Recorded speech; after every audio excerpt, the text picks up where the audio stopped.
Masuk akal nggak Nabi ditonjok terus giginya copot? Walaupun kata orang hadisnya sahih. Sebenarnya bukan kata orang ya, karena ini jelas. Ini pemberitaan ini kata Imam Al-Bukhari dan kata Imam Muslim. Kalau berbeda Albani dengan Al-Bukhari, ikut siapa? Serius? Kalau ada orang berani mendoifkan hadis dalam Sahih Bukhari, bermasalah nggak orang itu? Bahwa tanpa sanad orang akan mudah berbicara sesuka hatinya berdasarkan perasaan.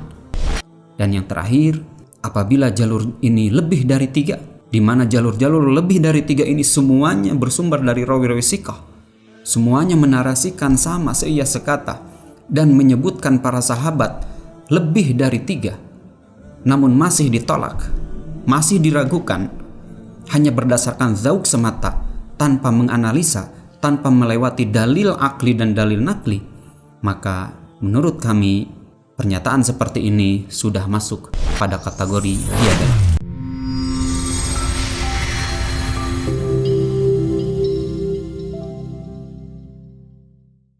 Assalamualaikum warahmatullahi wabarakatuh. Iwan semua, alhamdulillah kita masuk lagi pada kajian hadis. Di klinik hadis yang ke-9 ini kita akan membahas tentang sejauh mana kedudukan hadis tentang berita bahwa gigi Nabi Muhammad SAW patah pada perang Uhud.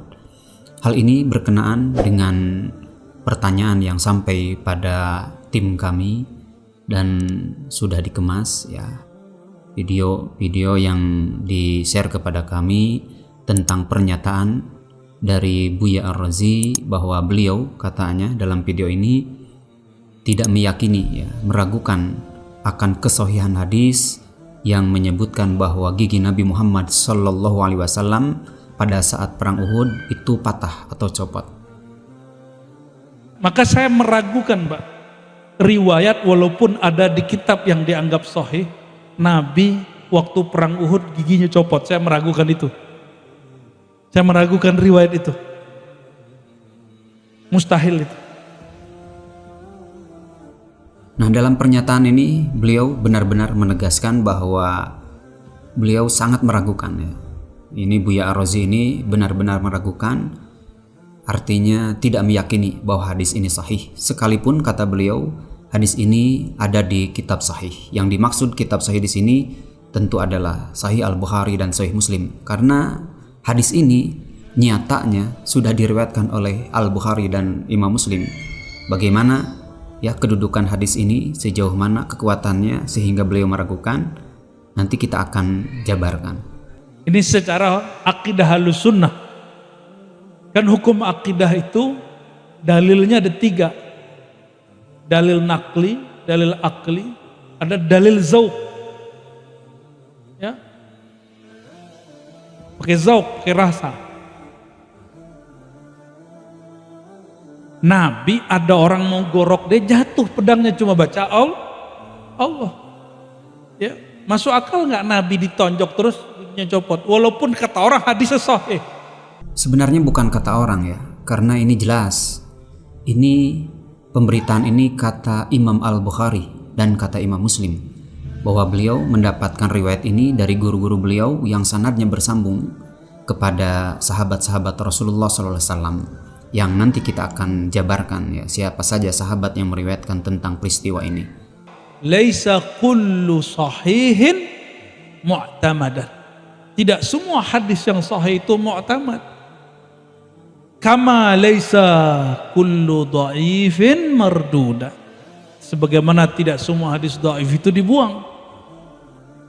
Kaidah yang beliau sampaikan itu adalah benar sebenarnya. Dalam penelitian hadis akan kita mendapatkan beberapa yang ternyata hadis yang terlihat sanadnya sahih, namun di sana ada illah ya, ada penyakit, dan ada sanad yang terlihat syad, janggal.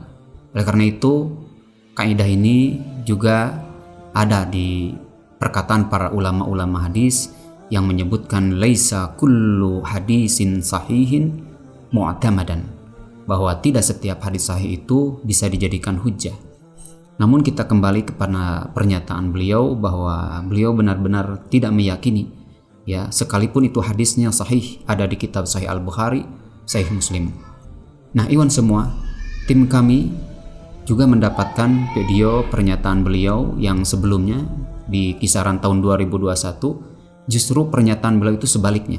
Pada saat beliau menyampaikan kuliah umum ya di depan para mahasiswa ilmu hadis sepertinya di sini di tahun 2021. Namun kita tidak perlu untuk mentakhrij lagi.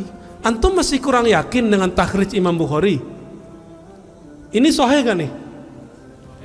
Kalau berbeda Albani dengan Al-Bukhari, ikut siapa? Serius? Kalau ada orang berani mendoifkan hadis dalam Sahih Bukhari, bermasalah nggak orang itu? Serius? Serius? Albani mendoifkan 2 hadis di Sahih Bukhari, bermasalah nggak? Tuh, kena racun antum kan? Terlepas ya pernyataan beliau sebelumnya dan pernyataan yang sekarang yang terlihat kontradiktif sekali, yang menurut kami seolah-olah telah menelan ludahnya sendiri, kita akan lihat karena kita akan fokus pada sebaran hadis, sejauh mana kekuatan hadis yang diragukan oleh Buya Ar-Razi tentang peristiwa dalam perang Uhud. Gigi Nabi Muhammad SAW patah ya, bahkan wajah beliau berlumuran darah.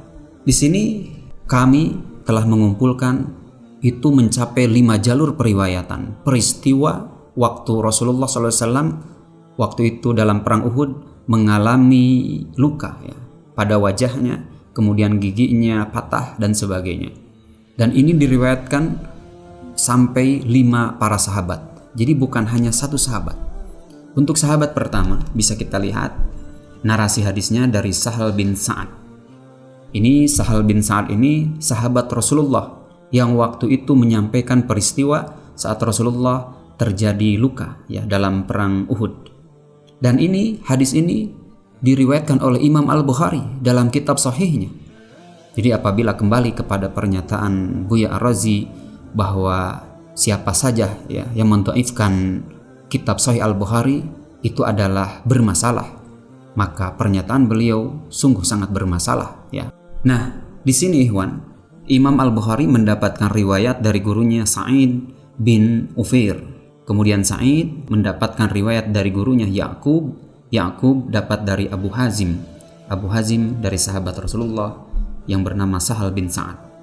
Di sini kata Sahal, ia berkata, "Lamma kusirat baidatun nabiyyi sallallahu alaihi wasallam ala ra'sih wa udmiya wajhuhu wa kusirat ribaiyatuhu wa kana aliyun yakhtalifu bil ma fil mijan wa kanat Fatimatu tagsiluhu falamma ra'atid dama yazidu 'alal ma'i kathrah amadat ila hasirin fa ahraqatha wa alsaqatha 'ala jurhihi."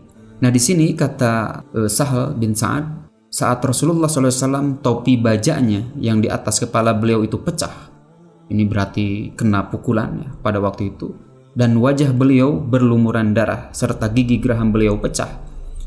Waktu itu Ali hilir mudik membawakan air dengan perisai sebagai wadahnya.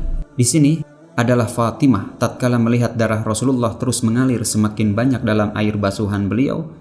Ini Fatimah mengambil tikar lalu membakarnya sampai menjadi debu. Kemudian debu itu ditempelkan pada luka Nabi Muhammad SAW hingga darah Nabi waktu itu berhenti mengalir. Nah, ikhwan semua, hadis yang diriwayatkan oleh Imam Al-Bukhari ini kita lihat sebaran jalur periwayatannya.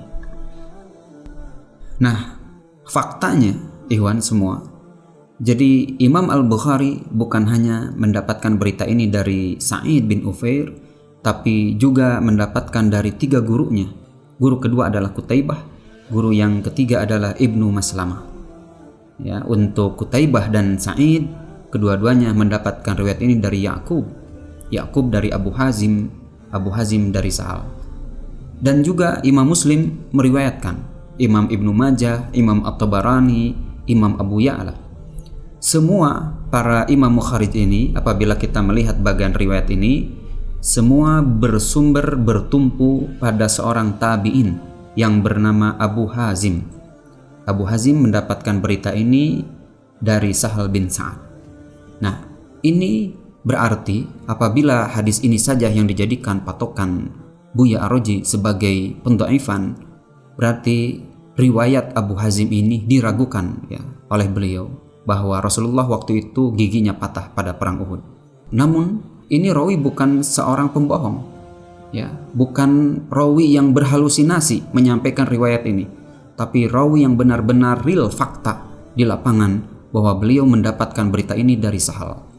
Apabila ini pernyataan dari klinik hadis, apabila pernyataan atau berita Abu Hazim seorang tabi'in ini diragukan, ya beritanya dapat dari Sahal, kita akan lihat jalur kedua. Di sini ada riwayat kedua dari Anas bin Malik. Untuk Anas bin Malik yang kami kutip di sini yang diriwayatkan oleh Imam Muslim dalam kitabnya Sahih Muslim. Di sini Imam Muslim mendapatkan berita dari Abdullah bin Maslamah, kemudian Abdullah dapat berita dari Hammad bin Salamah, Hammad dapat dari Sabit Al-Bunani dapat dari Anas bin Malik. Anna Rasulullah sallallahu alaihi wasallam, bahwa Rasulullah sallallahu alaihi wasallam waktu peristiwa perang Uhud gigi gerahamnya pecah. Kemudian kepala beliau juga terluka hingga mengalirkan darah. Nah, ini berarti seia sekata informasi yang dibawa oleh Abu Hazim yang didapatkan dari Sahal bin Sa'ad, seorang sahabat Rasulullah. Jadi berita Sabit Al-Bunani, seorang tabi'in pula yang dapat dari Anas bin Malik, ini seia sekata beritanya sama dengan Abu Hazim, seorang tabi'in yang dapat riwayat ini dari Sahal bin Sa'ad. Jadi kedua rawi ini siqah. Jadi apabila masih meragukan kedua periwayatan ini seolah-olah penilaian ini nampak terlihat bahwa dua tabi'in ini, seorang rawi terpercaya ini sedang bersekongkol dalam memalsukan hadis. Na'udzubillah. Jadi hadis ini sungguh sangat kuat. Jadi ternyata Abu Hazim tidak bersendirian dalam periwayatan ini yang bersandarkan kepada Sahal bin Sa'ad, tapi juga waktu itu di masa tabi'in ada Sabit Al-Bunani yang riwayat itu beritanya dapat dari Anas bin Malik, karena Sabit Al-Bunani salah satu murid ya, yang salah satu murid senior yang selalu beristifadah mendapatkan informasi-informasi yang bersumber dari Rasulullah melewati Anas bin Malik. Nah, untuk jalur kedua ini kita akan lihat sebaran riwayatnya. Nah, iwan semua, apabila kita melihat bagan ini sungguh sangat kokoh, sungguh sangat kuat ya. Jadi Sabit Al-Bunani dapat riwayat dari Anas bin Malik, seorang sahabat Rasulullah, juga tidak bersendirian. Sabit Al-Bunani dapat riwayat ini dikawal oleh Humaid At-Tawil. Di sini berarti ada dua tabi'in, ada Sabit Al-Bunani dengan Humaid At-Tawil yang kedua-duanya seorang ulama besar di masa tabi'in yang siqah, yang terpercaya ya, yang hafalannya bagus, mendapatkan berita ini dari Anas bin Malik. Ini berarti kalau kita kumpulkan dengan jalur pertama, ada 3 tabi'in ya, yang memberitakan tentang peristiwa Rasulullah di perang Uhud. Waktu itu pernah giginya sampai patah dan wajahnya berlumuran darah. Jadi ini sudah sangat kuat sebenarnya ya, dengan 3 jalur periwayatan ini, dari Sabit Al-Bunani, dari Humaid At-Tawil, dan dari Abu Hazim.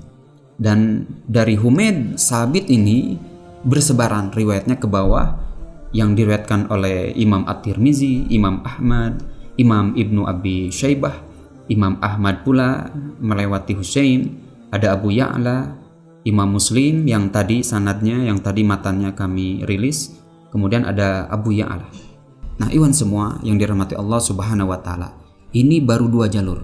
Dengan 2 jalur ini pun sebenarnya tidak ada satupun ulama ya di masa tabi'in, tabi'un tabi'in, dan para ahlu nuqad menyaksikan, meragukan akan peristiwa gigi Nabi Muhammad SAW waktu itu patah di peristiwa perang Uhud.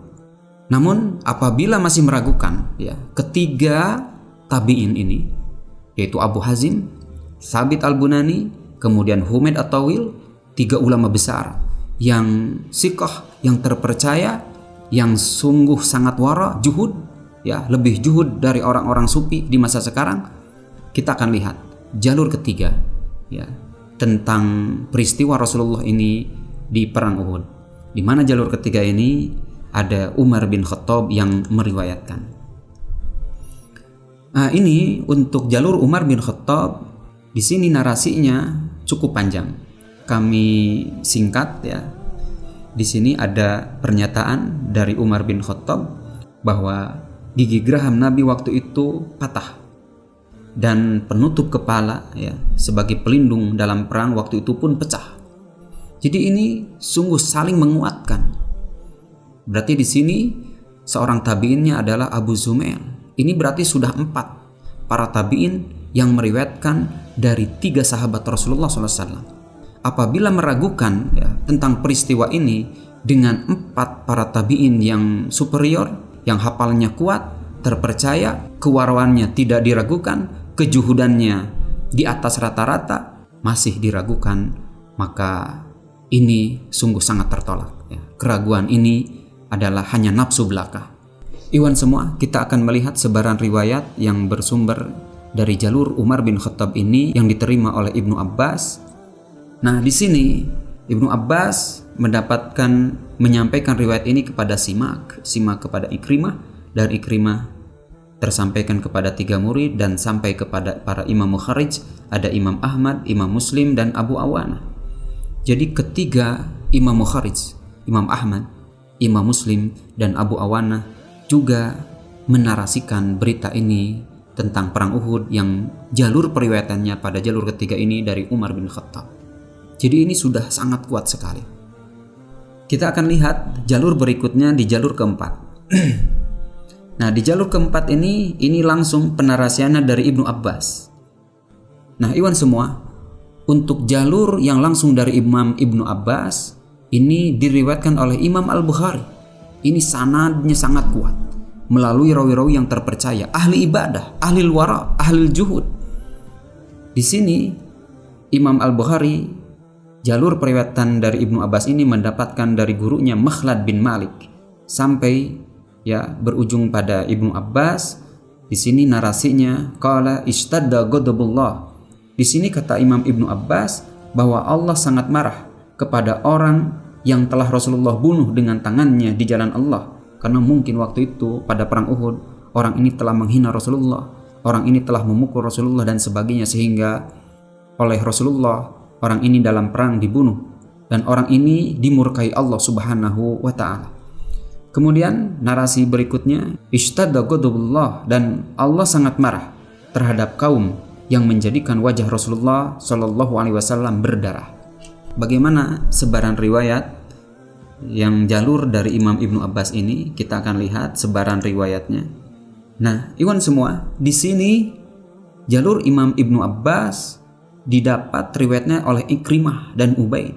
Ini 2 tabi'in yang terpercaya pula, rawi-rawi yang siqah, ahli ibadah ya, rawi-rawi yang sangat hati-hati di dalam penarasian, dan mereka ini sangat tahu hadis yang pernah disampaikan oleh Rasulullah SAW, man kadzaba alayya muta'ammidan falyatabawwa maq'adahu minan nar. Barang siapa yang berdusta atas namaku, jadi siapa saja yang memalsukan hadis, ini yang dimaksud oleh Rasulullah. Siapa saja yang memalsukan hadis, maka rasakanlah tempat duduknya di api neraka.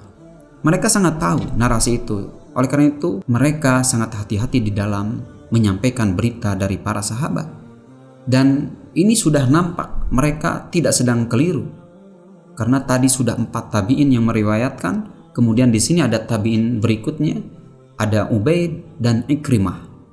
Berarti di sini semuanya berjumlah ada 6 tabi'in yang mendapatkan riwayat ini dari para sahabat Rasulullah tentang peristiwa Uhud. Yang ke-6 tabi'in ini menarasikan yang sama, bahwa dalam perang Uhud itu Rasulullah sampai-sampai sempat terluka, berlumuran darah dan sebagainya. Iwan semua, untuk jalur Imam Ibnu Abbas ini, jadi apabila kita lihat selain Imam Al-Bukhari, juga imam yang lain meriwayatkan. Ada Imam Ahmad, ada Imam Al-Hakim, Imam At-Tabarani, Imam Abu Ya'la, Imam Al-Bazzar, dan Imam Ibnu Adi. Ini sungguh sangat kuat. Jadi semuanya sudah ada 6 tabi'in yang mendapatkan riwayat dari 4 sahabat. Sekarang kita akan lihat jalur terakhir yang kami kumpulkan, di mana jalur ini bersumber dari Abu Hurairah radhiyallahu an. Nah, untuk narasi yang diberitakan oleh Abu Hurairah ini hampir mirip dengan narasi yang disampaikan oleh Ibnu Abbas. Di sini kata Abu Hurairah bahwa Rasulullah pernah bersabda, "Ishtadda ghadabullah." Ini berarti perkataan Ibnu Abbas yang tadi disampaikan itu adalah sebenarnya sabda Rasulullah SAW. Dan di sini kata Abu Hurairah, Rasulullah pernah bersabda, "Ishtadda ghadabullah," bahwa Allah sungguh sangat marah kepada kaum yang telah melukai Rasulullah SAW. Di sini wa huwa hina idzin, dan pada waktu itu beliau, yakni Rasulullah, sambil menunjuk ke giginya yang patah. Jadi ini peristiwa Uhud ini sudah sangat jelas, nampak terang benderang bagaimana kondisi waktu itu Rasulullah dalam perang Uhud. Nah, iwan semua, kita akan lihat sejauh mana sebenarnya riwayat jalur Abu Hurairah ini. Nah, di sini ada Abu Salamah dan Hammam. Untuk jalur Abu Salamah sampai kepada Imam At-Tahawi, dan jalur Hammam sampai kepada Imam Al-Bukhari dan Imam Muslim. Berarti jumlah semuanya dari hadis yang kami kumpulkan ini mencapai 8 para tabi'in yang menyampaikan tentang peristiwa Rasulullah, apa yang terjadi di perang Uhud, sampai kepalanya berlumuran darah, giginya pecah, dan ini tidak disangsikan. Dari 8 para tabi'in ini bersumber semuanya dari 5 sahabat Rasulullah Shallallahu Alaihi Wasallam. Ini sudah sangat terang benderang kekuatan hadis ini. Oleh karena itu, di kitab manapun dalam kitab syarah tidak ada satupun ulama yang meragukan tentang peristiwa ini, bahwa Rasulullah waktu itu pernah terluka. Ini hal biasa, ya, sebagai basyariyah, sebagai sisi manusianya Rasulullah SAW, memang Allah sengaja menguji beliau untuk tegar dalam dakwah. Nah, ikhwan semua yang dirahmati Allah Subhanahu wa Ta'ala, dari kelima jalur tadi, semuanya jalur-jalur ini telah memenuhi syarat kesahihan hadis, di mana syarat kesahihan hadis itu ada 5 kategori. Yang pertama, ittisalus sanad, bahwa sanadnya bersambung. Yang kedua adalah dhabtur ruwat, bahwa rawinya dobat, ya, kapabilitasnya, kemampuan daya hafalannya sungguh sangat bagus. Kemudian yang ketiga, adalatur ruwat, rawi-rawinya adil. Kemudian yang keempat, adamu syudzuz, tidak boleh sanad itu ada cacat. Kemudian yang kelima adalah adamul illah, dalam sanad itu atau matan itu tidak boleh ada penyakit. Nah, ikhwan semua, dari kelima jalur tadi semuanya sangat kuat. Dari kelima jalur ini yang bersumber dari Sahal bin Sa'ad, kemudian Anas bin Malik, kemudian ada Umar bin Khattab, ada Ibnu Abbas, dan yang terakhir tadi yang kami kumpulkan ada Abu Hurairah, diterima oleh 8 rawi yang kredibel. Sanad-sanadnya tidak ada yang terputus. Ini artinya hadis ini benar-benar sungguh sangat kuat. Nah, ikhwan semua, apabila kita melihat Imam Al-Bukhari sebagai ustadznya para ahli hadis, sebagai pemimpin para ahli hadis, beliau di dalam menilai hadis, apabila zauk sebagai tolak ukur, maka Imam Al-Bukhari zauk sebagai tolak ukur itu ditempatkan pada posisi ketiga setelah melewati dalil nakli dan dalil akli. Jadi tidak langsung loncat ke zauk. Kita akan lihat bagaimana Imam Al-Bukhari, sebagaimana pernyataan muridnya, bahwa Imam Al-Bukhari pernah mengatakan, "Ma wada'tu fi kitabis sahih hadisan illa tasaltu qabla dzalika wa sallaitu rak'atain." Bahwa kata Imam Al-Bukhari, aku tidak pernah mencantumkan satu hadis pun di kitabku, yakni Sahih Al-Bukhari, kecuali aku mandi terlebih dahulu dan aku sholat 2 rakaat, yakni sholat istikharah. Ini sudah sangat jelas bahwa beliau, apabila zauk yang dimaksud oleh Buya Ar-Razi adalah insting atau ilham yang didapat dari Allah Subhanahu wa Ta'ala, beliau melakukan ini setelah melewati dalil nakli dan dalil akli. Salah satu dalil naklinya, beliau sangat mengetahui bagaimana sebenarnya riwayat ini dalam peristiwa perang Uhud ini, siapa saja yang meriwayatkan dan rawi-rawinya sekredibel apakah dan sebagainya. sehingga beliau dengan mantap, dengan zauknya, dengan perasaannya setelah berkeluh kesah kepada Allah Subhanahu wa taala, beliau mencantumkan dalam kitab sahihnya. Ini berarti zauk Imam Al-Bukhari apabila dilawan dengan zauknya Buya Ar-Razi, ini sungguh tidak seimbang.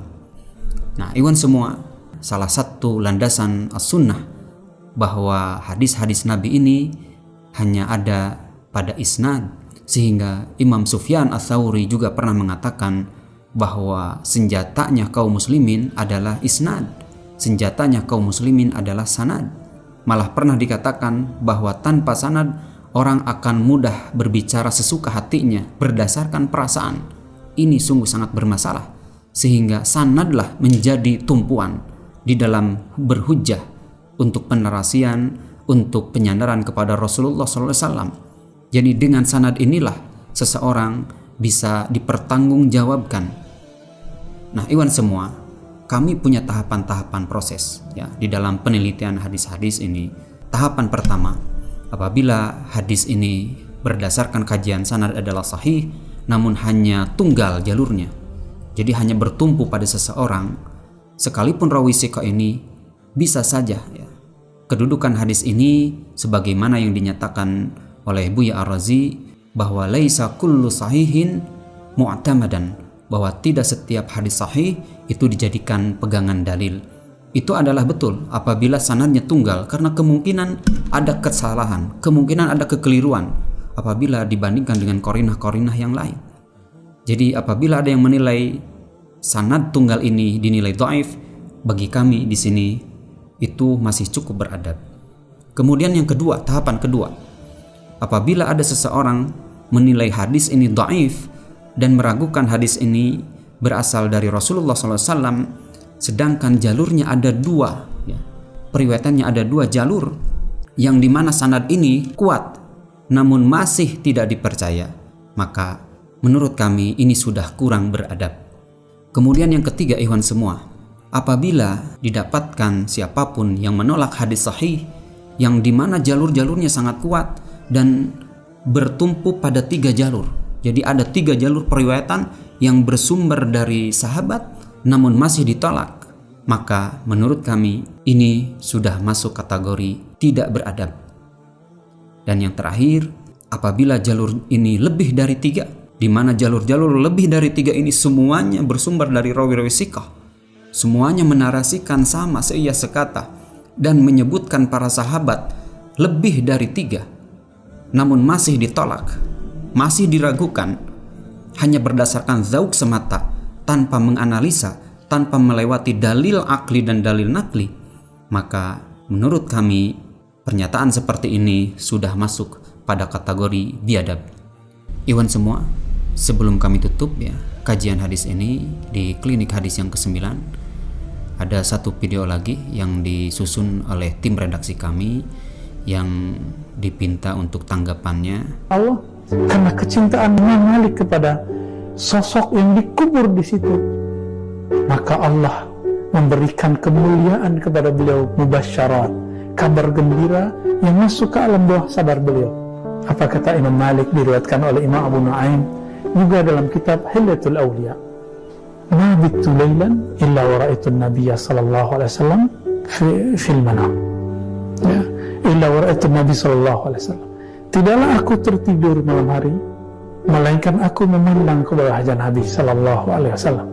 Tidaklah aku terlelap sesaat melainkan aku melihat wajah Nabi sallallahu alaihi wasallam.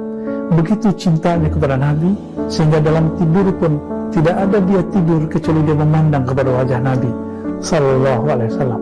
Iwan semua, ini sebenarnya dusta atas perkataan Imam Malik, karena pada dasarnya hadis yang disampaikan oleh beliau ini diriwayatkan oleh satu jalur saja, yang dimana di dalamnya ada rawi pendusta. Di sini hadatsana Abdullah bin Muhammad, Sana Muhammad bin Ahmad al-Zubairi, Sana Muhammad bin Asim, Sana Abdul Aziz bin Aban, Sana al-Musanna bin Sa'id al-Qasir, qala sami'tu Malik bin Anasin yaqul ma bittu lailatan illa ra'aitu Rasulullah sallallahu alaihi wasallam. Jadi Hadis ini yang disandarkan kepada Imam Malik, bahwa Imam Malik pernah berkata, tidaklah aku tertidur setiap malam kecuali aku selalu melihat Rasulullah Sallallahu Alaihi Wasallam. Ini berita ini yang dialamatkan ke Imam Malik sebenarnya dibawa oleh rawi pendusta. Di sini ada Abdul Aziz bin Aban. Abdul Aziz bin Aban Al-Qurasi Al-Umawi ini, seluruh para ahli hadis, para ahli kritikus hadis menilai dhaif rawi ini. Hampir sepakat semuanya menilai matruk rawi ini, hadisnya benar-benar ditinggalkan. Jadi nilai matruk adalah teruntuk rawi yang sudah diberikan nilai sebagai rawi tertuduh pendusta. Malah Imam Yahya bin Ma'in di sini menegaskan Abdul Aziz bin Aban ini kadzab, rawi pendusta, khabis, yang jelek sekali dalam periwayatan. Yadul hadis, dia pemalsu hadis. Jadi sebenarnya Imam Malik tidak pernah berkata ini. Ini dusta atas Imam Malik yang dicetuskan oleh Abdul Aziz bin Aban. Jadi siapa saja yang meneruskan berita ini yang didustakan oleh Abdul Aziz bin Aban atas perkataan Imam Malik, ini tentunya sama-sama ikut berdusta atas Imam Malik. Na'udzubillah min dzalik. Jadi ikhwan semua, apa yang disampaikan oleh beliau ini sungguh nyata, terlihat kontradiktif.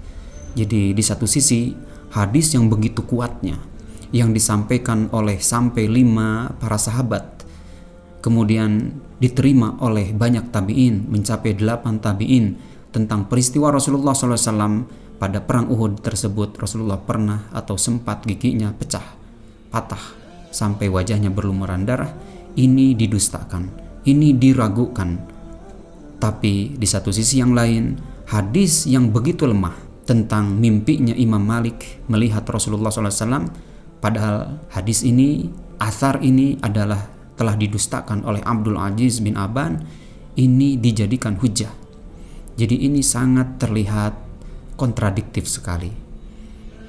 Namun ikhwan semua, pada hakikatnya setiap orang mungkin ada saatnya ketergelinciran terjadi, karena di dalam diri manusia itu ada hati yang mungkin suatu saat bisa berubah dari kondisi baik menjadi buruk, dari kondisi buruk menjadi baik, dan sebagainya. Jadi pada dasarnya setiap perkataan baiknya tetap bisa kita istifadah ya dari penyampaian dakwah beliau, tapi yang terlihat ya kontradiktif dan menyalahi para ulama ahlu sunnah wal jamaah, tentu ini begitu mudah bagi kita untuk ditinggalkan, untuk tidak kita dengar.